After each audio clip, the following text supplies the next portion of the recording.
my keys to Cashflowers.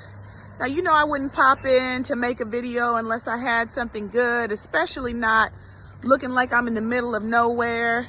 I rode along with my husband to get his tires changed on this Friday morning, and I got a phone call from a tenant of mine. And again, I just want to hear from you. I just want to hear what you would do. So I have this tenant in a property that I own in Alabama. It's a 3-bedroom, 2-bathroom home. Bought it about 5 years ago. I've had 2 different tenants, so this is the second set of tenants in that home. I got a phone call from, let's call her Miss Bernie. Miss Bernie calls crying, and she called me shortly after paying her rent. She calls crying on the phone. And I said, are you okay? What's going on? And she says, I don't know what I'm gonna do.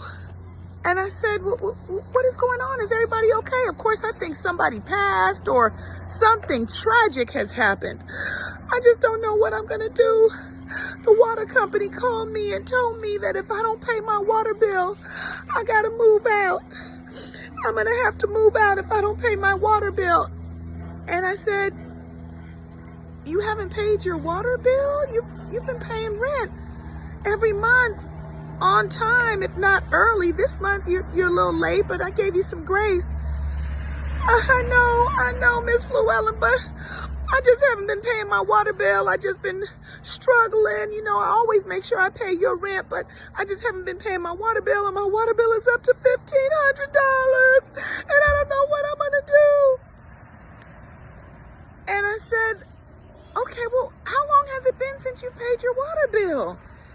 And she said, it's been about maybe a year since I paid my water bill.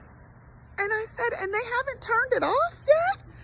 No, but now they're threatening to turn it off, and they said if I don't pay it in 72 hours, I'm going to have to move out because it's not safe for me to be in a home that's not going to have water.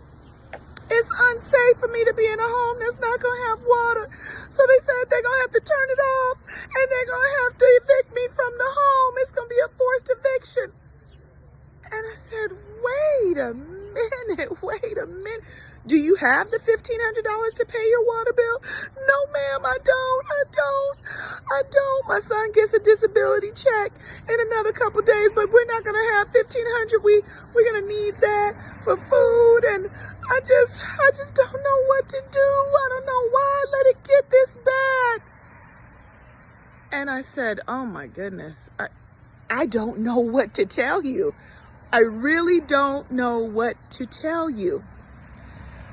So, my landlords, my future landlords, my students, mentees that desire to one day be landlords. This is a tough situation. I manage this property on my own. It's about 700 miles away from where I live. I do have contacts of property managers in the area and contractors and handymen and all that fun stuff, but I don't know anybody at the public utilities department.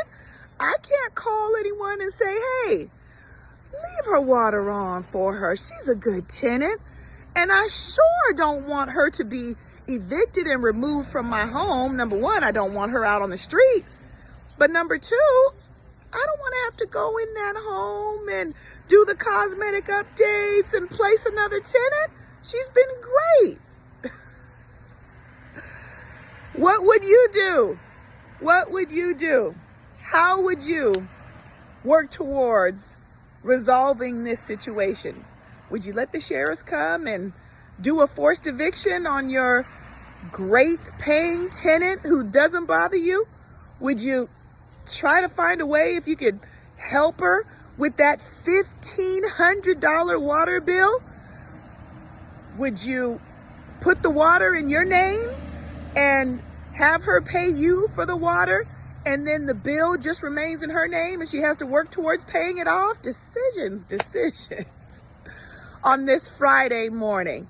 Let me know in the comments how you would handle this situation. I still don't know how I'll handle it, but I'll surely return to let you know what ended up happening.